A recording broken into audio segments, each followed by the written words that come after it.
فاتح نے ٹہنیوں اور کپڑے کا جال پانی سے باہر نکالا تو وہ خالی تھا۔ اس نے گہری سانس لے کر شانے چکا دیے۔ اس جھرنے کی مچھلیاں بہت تیز اور ہوشیار تھیں، ہاتھ نہیں آ رہی تھیں۔ ہم زیادہ دیر جھرنے کے پاس رک نہیں سکیں گے۔ اگر مچھلیاں ہاتھ نہ آئیں تو ہمیں آگے بڑھتے رہنا ہوگا۔ ہر چند قدم پہ درختوں کی اقسام بدل جاتی ہے۔ وہ اب گھنے اور موٹے تنے والے درختوں کے درمیان چل رہے تھے۔ ایڈم ایک درخت کے پاس رکا اور قطرے جوش سے کچھ بتانے لگا۔ وہ برے منہ کے ساتھ اسے دیکھے گئی۔ وون فاتح سنتے ہوئے بار بار چہرے پہ آئے پسینہ پوچھتا تھا، ہو سکتا ہے ہمیں یہاں کوئی اور درخت مل جائیں، جیسے آئیوری پام۔ اس کا پھل تمہارے کھانے کے قابل ہوگا تالیہ۔ ایڈم ایک پپیتے کی شکل کے پھل کو کاٹ کے اندر کا گودا اس کی طرف بڑھا رہا تھا۔ اس نے برے دل کے ساتھ تھاما اور منہ میں رکھا۔ یہ بھی بد ذائقہ تھا یا اس کے منہ کا ذائقہ ہی کڑوا ہو چکا تھا؟ وہ مر جانا چاہتی تھی۔ رات کو سونے کے لیے ہم ان سانپ بچھوؤں کے ساتھ جنگل کے فرش کو شیئر نہیں کر سکتے، اس لیے ہمیں ہیموک بنانے ہوں گے۔ شام اتر آئی تھی مگر روشنی کافی تھی۔ وہ ایک جگہ رکے ہوئے تھے اور لکڑیاں جوڑ رہے تھے۔ تالیہ ٹہنیاں کاٹ رہی تھی۔ فاتح لکڑی کے 2 پول زمین میں گاڑے ان کے درمیان ٹہنیوں کا جھولا بنا رہا تھا۔ بار بار وہ رک کے رسی نما ٹہنی کھینچتا اور اس کی مضبوطی چیک کرتا۔ یہ جھولا زمین سے 4-5 فٹ اونچا تھا۔ مچھر بہت زیادہ ہیں یہاں، اور ایڈم کا کہنا ہے کہ ہمیں چونٹیوں کی بنائی سرخ مٹی جو وہ پتوں کو توڑ توڑ کے بناتی ہیں خود پہ لگانی ہوگی تاکہ مچھر اور کیڑے دور رہیں۔ یہ مٹی ابھی تک نظر نہیں آئی، چند میل کے سفر میں مل ہی جائے گی۔ رات جنگل پہ چھائی تھی۔ وہ لکڑی کے 2 پولز کے درمیان بنے ٹہنیوں کے جھولے پہ لیٹی تھی اور کھلی آنکھیں دور اوپر درختوں کے پتوں سے پار نظر آتے سیاہ آسمان پہ جمی تھیں۔ اس کے چہرے پر سرخ مٹی لگی تھی۔ اور جب ہم اس جنگل سے نکل جائیں گے تو ہمیں ملاقہ جانا ہوگا۔ صبح کی سفیدی پھیلی تھی اور وہ جھرنے کے پاس بیٹھی ہاتھ منہ دھو رہی تھی۔ ایڈم قریب بیٹھا کسی ٹہنی کو چبا کے سوچنے رک جاتا۔ وہ مختلف پودوں کو ٹیسٹ کر رہا تھا کہ کون سا کھانے کے قابل ہے۔ وون فاتح ایک درخت کے ساتھ کھڑا پانی کے لیے ڈنڈیاں کاٹ رہا تھا۔ ملاقہ یہاں سے کتنا دور ہے مجھے نہیں معلوم، لیکن ہمیں ملاقہ جانا ہوگا اور تالیہ کے والد کو ڈھونڈنا ہوگا۔ کڑی دوپہر میں وہ خاموشی سے درختوں کے درمیان اوپر چڑھتے جا رہے تھے۔ بیگ اب فاتح نے اٹھا رکھا تھا۔ چہروں اور بازوں پہ سرخ مٹی لگی تھی، شکلیں میلی اور بدنما ہو رہی تھیں۔ فی الحال تو آسمان نظر نہیں آ رہا، مگر جیسا کہ تالیہ کا کہنا ہے اس کے باپا نے اسے ستاروں سے گاؤں کا راستہ سمجھایا تھا۔ ہم جب جنگل سے نکلیں گے تو ستاروں سے راستہ ڈھونڈ لیں گے۔ ایک اور رات اتری تھی اور وون فاتح ٹہنیوں کے بستر پہ لیٹا تھا۔ ہاتھ میں اس نے اپنا بٹوا کھول رکھا تھا جس میں آریانہ کی تصویر لگی تھی۔ اس نے تصویر سے اندر جھانکا۔ پاپ کارن کے 2 دانے اندر چھپے ہوئے تھے۔ پھر اس نے تاریخ دیکھی۔ آج کاغذات نامزدگی جمع ہونے شروع ہو گئے ہوں گے۔ وقت کم رہ گیا تھا۔ مراد ایک شکار باز ہے۔ اگر وہ پہلے چابی بنا سکتا تھا تو وہ اب بھی چابی بنا لے گا۔ اس چابی کے ذریعے ہم واپس اپنی دنیا میں چلے جائیں گے۔ جنگل میں روشنی پھیلی تھی اور وہ تینوں فاصلے فاصلے پہ بیٹھے تھے۔ تالیہ نے چہرہ گھٹنوں پہ گرا رکھا تھا اور فاتح ایک ٹہنیوں کے گٹھے کو جوڑ رہا تھا۔ ایڈم دور بیٹھا اپنے موبائل پر تصویریں آگے آگے کرتا جا رہا تھا۔ باپ، ماں، فاطمہ، اس کے دوست، عید کی تصویریں، عید کے پکوان، محلے کی دکان، بیٹری، ایمپٹی، ٹون بجی اور موبائل بجھ گیا۔ پرانی زندگی سے تعلق کی جو ڈور بندھی تھی وہ ٹوٹ گئی۔ میرا نہیں خیال کہ تالیہ تم نے جو خما ہم تینوں کے سر پہ دیکھا تھا وہ حکومت یا بادشاہی کی علامت تھا۔ ہما پرندہ کچھ اور چیزوں کی علامت بھی ہوتا ہے۔ رات کے اندھیرے میں جنگل کے درخت خاموش کھڑے تھے اور وہ ٹہنیوں کے جھولے پہ سکڑ کے لیٹی آسمان کو دیکھ رہی تھی۔ چہرے پہ سرخ مٹی ہنوز لگی تھی، آنکھیں ویران تھیں۔ ہم 16 جولائی کی رات دروازہ پار کر کے آئے تھے۔ کل 20 جولائی شروع ہو جائے گی۔ ان دونوں کے بستر دور بنے تھے مگر وہ اس کی آواز سن سکتے تھے۔ فاتح بستر پہ نہیں تھا، پتھروں پہ بیٹھا بٹوا کھلے دیکھ رہا تھا۔ کسی نے تالیہ کو جواب نہیں دیا۔ ہر روز چل چل کے گرمی اور خب سے توانائی ختم ہوتی جا رہی تھی۔ 20 جولائی کو میری سالگرہ ہوتی ہے جو یتیم خانے میں لکھوائی گئی تھی۔ وہ دونوں خاموش رہے۔ وہ اوپر آسمان کو دیکھتے ہوئے بے خودی کے عالم میں بولے جا رہی تھی۔ مگر میری طرح میری سالگرہ بھی جعلی ہی ہوگی۔ ایک آنسو آنکھ سے نکلا، کن پٹی پہ بہتا نیچے ٹپکا اور جنگل کے فرش پہ جا گرا۔ وہ دونوں خاموش رہے، درخت خاموش رہے، دور پتھروں اور غاروں میں چھپے سانپ بچھو خاموش رہے۔ ہما صرف خوش بختی کی یا حکومت کی علامت نہیں ہوتا، یہ اپنی راکھ سے دوبارہ جنم لینے والا پرندہ ہے۔ یہ ری برتھ کی علامت ہے، نئی زندگی کا نشان، نئی دنیا، نئے زمانے میں ایک دوسری زندگی کی پیش گوئی۔ اونچے درختوں کے پتوں سے چھن کے آتی روشنی نے جنگل منور کر رکھا تھا۔ وہ تینوں قطار میں چلتے ہوئے اوپر چڑھ رہے تھے۔ اب سامنے سیدھی زمین شروع ہو گئی تھی۔ درخت اتنے زیادہ اور قریب قریب اگے تھے کہ چند میٹر سے ہی آگے کیا ہے دکھائی نہ دیتا تھا۔ وہ نڈھال سی چل رہی تھی، ڈنڈا زمین پہ مارتی، بے جان قدم اٹھاتی۔ ایڈم، کیا ہم ان پودوں میں سے کچھ کھا سکتے ہیں؟ فاتح سب سے آگے چلتے ہوئے پوچھ رہا تھا۔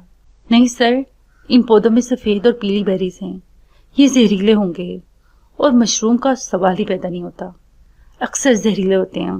وہ بڑی سمجھداری سے بتاتے ہوئے قدم اٹھا رہا تھا۔ تالیہ تونک کے اس کی پشت کو دیکھتے ہوئے چل رہی تھی۔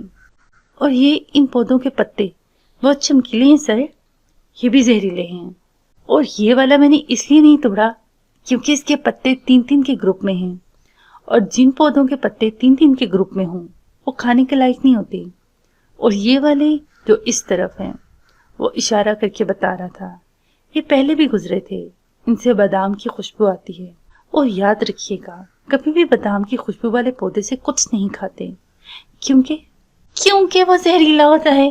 وہ تلخی سے پیچھے سے بولی۔ ایڈم، تمہارے اس جنگل میں کچھ ہے جو زہریلا نہ ہو؟ ریلیکس کریں چیتالیہ، ہم اس جنگل میں آپ کی وجہ سے۔ وون فاتح نے گردن موڑی تو گڑبڑا کے بولا، نہیں ہیں، ہم اپنی وجہ سے ہیں۔ آواز دھیمی کر لی۔ فاتح نے ایک تنبیہ نظر اس پہ ڈالی اور آگے بڑھ جاتا، مگر تالیہ مراد نے ایک دم اپنا بیگ پھینکا اور ان دونوں کے سامنے۔ اسے کہنے دیں تو انکو، وہ سچ کہہ رہا ہے۔ وہ درد سے چلائی تھی، منہ پر مٹی لگی تھی اور سنہرے بال گول مول پونی میں باندھ رکھے تھے۔ ٹراؤزر کے پائنچے کیچڑ آلود تھے اور قمیض کے دامن پر کانٹے لگے تھے۔ تالیہ، اس نے رسان سے پکارنا چاہا مگر وہ نہیں سن رہی تھی۔ آپ دونوں اس میں میری وجہ سے پھنسے ہیں، میں ذمہ دار ہوں، میں قصوروار ہوں۔ ہم 4 دن سے اس جنگل میں بھٹک رہے ہیں، ہم گراس ہوپرز، ٹرمائٹ اور عجیب عجیب سے پودے کھا رہے ہیں۔ یہ میرے گناہوں کی سزا ہے، یہ سب میرے لالچ کا انجام ہے۔ وہ ٹھیک کہہ رہا ہے، ہم اس میں میری وجہ سے پھنسے ہیں۔ اس کی آنکھوں سے آنسو ابلنے لگے۔ ایڈم خفیف سا ہوا۔ چیتالیہ، میرا یہ مطلب نہیں تھا۔ میرے پاس پلان ہوتا تھا تو انکو، میرے پاس ہمیشہ پلان ہوتا تھا، مگر اب نہیں ہے کیونکہ میں 4 دن سے گلٹی فیل کر رہی ہوں۔ وہ گھٹنوں کے بل زمین پہ گرتی گئی، گردن جھکا دی اور بچوں کی طرح رونے لگی۔ اب میرا ذہن بلینک ہو گیا ہے، ساری تدبیریں، سارے راستے کھو گئے ہیں۔ داتر نے مجھے کتنا منع کیا مگر میں نے اس کی ایک نہیں سنی۔ یہ میری سزا ہے۔ وہ چہرہ ہاتھوں میں چھپا کر رو رہی تھی۔ وہ دونوں سامنے کھڑے اسے دیکھ رہے تھے۔ میں کمزور اور تلخ نہیں تھی، میں بہت بہادر اور مضبوط تھی۔ میں ہر مسئلے کا حل نکال دیتی تھی، مگر اب میرا دل اتنا بوجھل، اتنا دکھی ہے کیونکہ میں نے آپ دونوں کی زندگی بھی خراب کر دی ہے۔ اس کو بولنے دیجیے تو انکو، وہ سچ کہہ رہا ہے۔ فاتح نے لکڑی کی گٹھی بھرے پھینکی اور اس کے سامنے جھکا، جیسے بڑا کسی بچے کے سامنے گھٹنوں پہ ہاتھ رکھے جھکتا ہے۔ میک اے وش۔ تالیہ نے ہاتھ ہٹا کے بھیگے چہرے سے اسے دیکھا۔ جی، آج تمہاری سالگرہ ہے، کوئی خواہش کرو۔ وہ ڈبڈبائی آنکھوں سے اسے دیکھے گئی۔ آنسو سرخ مٹی والے چہرے پر نہروں کی صورت بہہ رہے تھے۔ تم بتاؤ تالیہ، تمہیں اس وقت سب سے زیادہ کس چیز کی خواہش ہے؟ میں واپس KL جانا چاہتی ہوں اور ایک اچھی زندگی۔ وہ تمہاری ضرورت ہے، میں خواہش پوچھ رہا ہوں۔ خواہش؟ اس نے آنکھیں بند کی تو آنسو ابل کے گردن تک لڑکتے گئے۔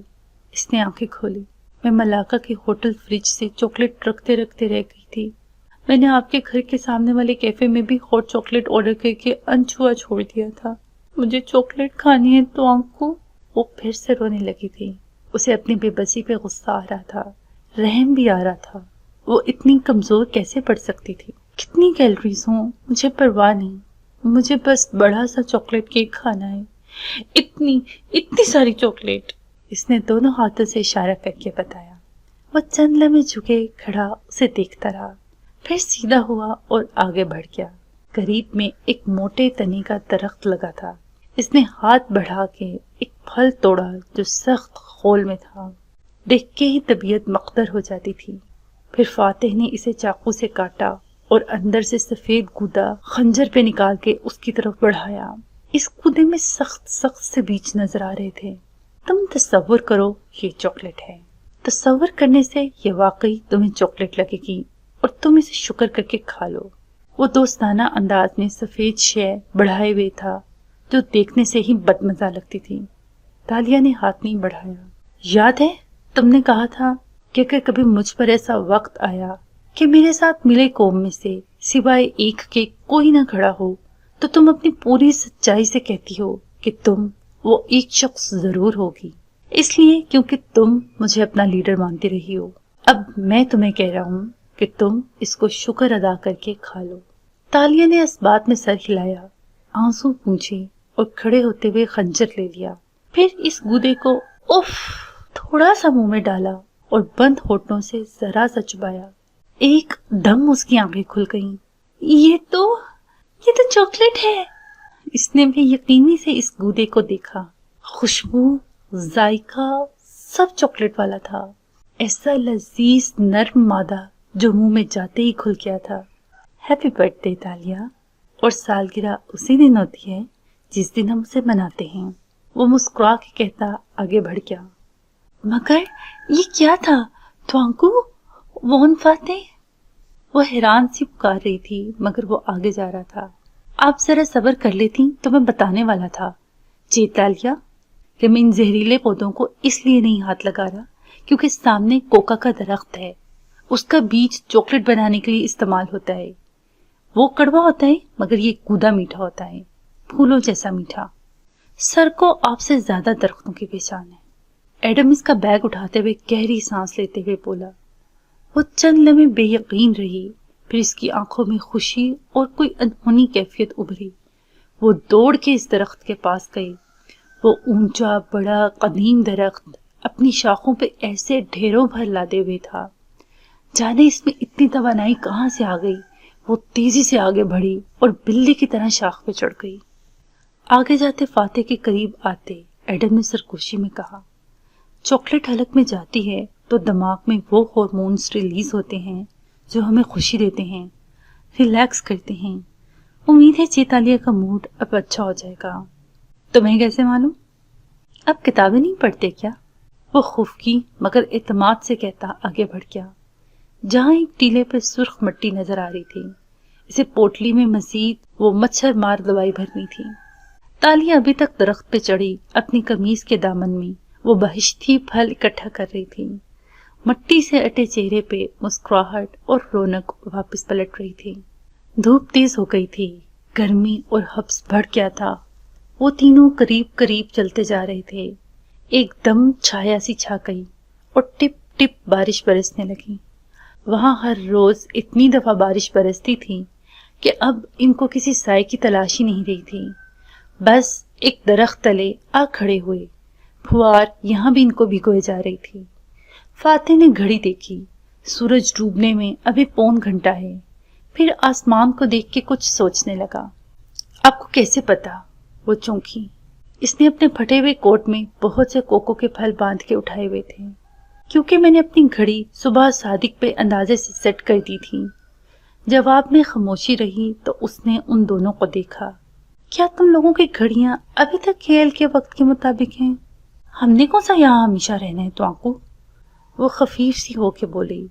اور مجھے تو کبھی کبھی لگتا ہے کہ شاید ہم اس جنگل سے نکلیں تو سامنے ملیشیا ہی ہو، شاید ہم اپنے زمانے کے ہی کسی جنگل میں کھوئے ہوئے ہوں۔ وہ اب مایوس نہیں تھا، بس اس کی امیدیں کسی اور طرح کی تھیں۔ فاتح سر چٹک کے سامنے دیکھنے لگا۔ وہاں اونچائی پر کچھ بلند و بالا درخت اگے تھے۔ سنو لڑکی، اس نے سوچتے ہوئے سے مخاطب کیا، تم کیٹ برگلر ہو نا؟ بہت شکریہ یاد دلانے کے لیے۔ اس کے ماتھے پر بل پڑے۔ یاد رکھو، جو تمہیں معلوم ہے وہ تمہاری جان بچائے گا۔ وہ مسکرا کے اسے دیکھتے ہوئے کہنے لگا، وہ درخت دیکھ رہی ہو؟ اس نے بارش میں بھیگتے ہوئے اونچے درختوں کی طرف اشارہ کیا۔ میرے خیال میں یہ اس جنگل کا سب سے بلند ترین مقام ہے۔ تمہیں دیواروں پہ چڑھنے کی عادت ہوگی۔ بارش تھمے تو تم اس درخت پہ چڑھ کے وہ اوپر اس کی چوٹی تک جاؤ گی اور وہاں سے تمہیں دور دور تک کا سارا علاقہ دکھائی دے گا۔ اوکے، مگر مجھے کیا کرنا ہوگا؟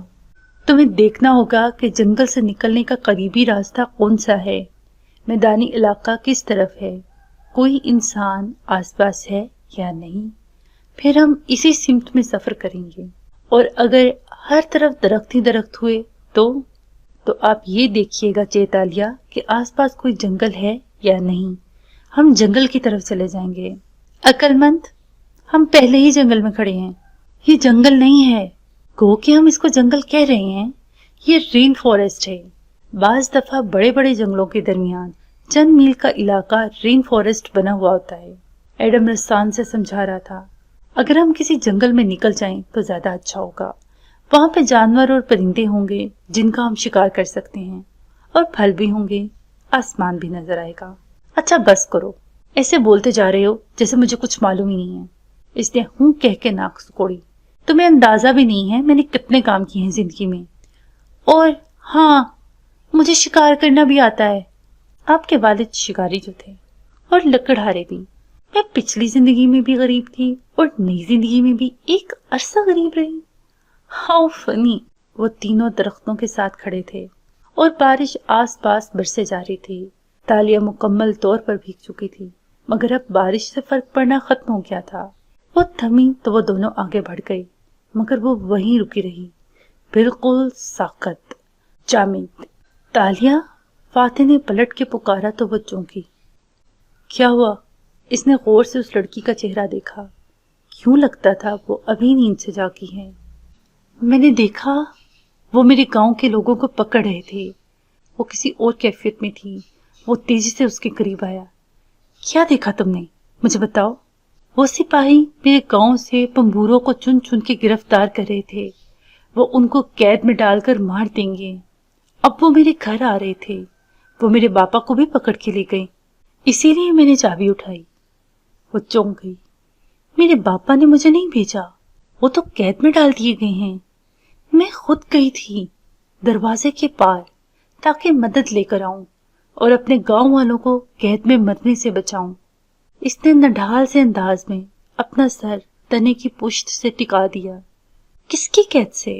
کیا تم نے کچھ سنا کہ تمہارے باپا کو کس نے قید کیا ہے؟ تالیہ نے اس بات میں سر ہلا دیا۔ وہ حیران سی لگ رہی تھی۔ وہ بندہ ہارا اور شہزادی کے سپاہی تھے، شہزادی تاشا کے۔ لمحے بھر کو جنگل میں سکوت چھا گیا۔ چڑیوں کی آوازیں بھی پس منظر میں چلی گئیں۔ شہزادی تاشا کے سپاہی؟ وون فاتح رامزل بالکل ساکت ہو گیا تھا۔ تالیہ نے سر ہلا دیا۔ وہ سب کہہ رہے تھے کہ شہزادی ظالم ہے، اس نے سارے گاؤں کو تباہ کر کے رکھ دیا ہے۔ سوری توانکو، شہزادی تاشا اتنی حسین تو ہے جتنی وہ تاریخ کی کتابوں میں بتائی جاتی ہے کہ اس دن میں نے خواب میں اس کو مجسمہ بناتے دیکھا تھا۔ بلا شبہ وہ بہت حسین لگتی تھی، لیکن وہ نہ اتنی رحم دل ہے نہ ہی اتنی اچھی جتنا آپ اس کو سمجھتے تھے۔ اس کے چہرے کی رنگت بدلنے لگی۔ شہزادی تاشا ذمہ دار ہے میرے گاؤں اور میری تباہی کی۔ اس نے مجھ سے میرے سارے خواب لے لیے ہیں۔ ہو سکتا ہے لوگ اس کے بارے میں یوں ہی کہہ رہی ہوں، شاید وہ اتنی بری نہ ہو۔ وہ فوراً مدافعانہ انداز میں بولا، مگر تالیہ کی آنکھوں میں کچھ سلگنے لگا تھا۔ شہزادی کی وجہ سے ہوا ہے یہ سب، وہ ذمہ دار ہے اس سب کی۔ اس نے میرے باپا کو قید میں ڈالا ہوا ہے۔ 4 دن پہلے میں اس دنیا سے گئی تھی، یہاں وقت نہیں گزرا۔ 4 دن سے میرے باپا اس کی قید میں ہیں۔ خدا کی قسم میں اس کو نہیں چھوڑوں گی۔ پھر اس نے کلائی اوپر کی اور آستین تلے چھپی گھڑی باہر نکالی۔ مجھے بتائیے یہاں کیا وقت ہوا ہے؟ مجھے وقت کے سارے حساب کتاب ابھی سے طے کرنی ہے۔ اس کی آنکھیں سرخ پڑ رہی تھیں اور آواز رند رہی تھی۔ بارش ایک دفعہ پھر سے سلطنت ملاقہ کے اس جنگل پہ برسنے لگی تھی۔